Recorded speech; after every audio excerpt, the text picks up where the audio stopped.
বাংলাদেশে অনুপ্রবেশকারীদের ফিরিয়ে দেওয়ার উদ্যোগে ভারত ঢাকা থেকে বারবার আপত্তি।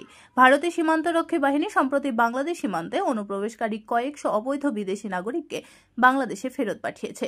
ভারত সরকার বলছে এরা দীর্ঘদিন ধরে ভারতীয় ভূখণ্ডে অবৈধভাবে বসবাস করছিল এবং অধিকাংশের নাগরিকত্ব বাংলাদেশ ভিত্তিক বলে সন্দেহ করা হচ্ছে।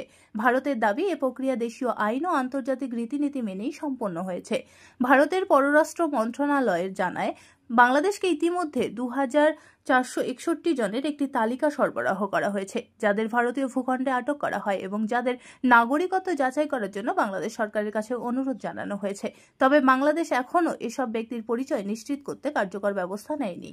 বাংলাদেশ সরকারের পক্ষ থেকে ঘটনাকে পুশইন বলে উল্লেখ করে আপত্তি জানানো হয়েছে। দেশটি বলছে, ভারতের এমন কর্মকাণ্ড তাদের অভ্যন্তরীণ নিরাপত্তা ও সীমান্তে স্থিতিশীলতা ব্যাহত করতে পারে। এর জবাবে ভারত স্পষ্টভাবে জানিয়ে দিয়েছে যে ভারতের অভ্যন্তরে অবৈধভাবে অবস্থানরত বিদেশিদের বহিষ্কার করা আইন অনুযায়ী এবং সার্বভৌম অধিকার।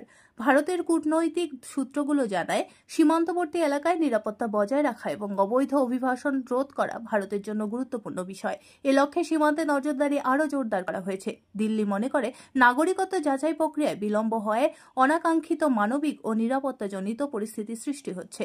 ভারতীয় বিশ্লেষকরা বলছেন, বাংলাদেশকে সহযোগিতার মনোভাব দেখিয়ে এই নাগরিকদের পরিচয় নিশ্চিত করতে দ্রুত পদক্ষেপ নিতে হবে। এই সমস্যা সমাধানে দুই দেশের মধ্যে কার্যকর সমন্বয় ও তথ্য বিনিময় অপরিহার্য। একজন ঊর্ধ্বতন ভারতীয় কর্মকর্তা নাম প্রকাশ না করার শর্তে বলেন, আমরা আন্তর্জাতিক নিয়ম মেনেই কাজ করছি। বাংলাদেশকে তালিকা দিয়েছি, তাদের দায়িত্ব নাগরিকত্ব যাচাই করা। দোষারোপ করে সমস্যার সমাধান হবে না।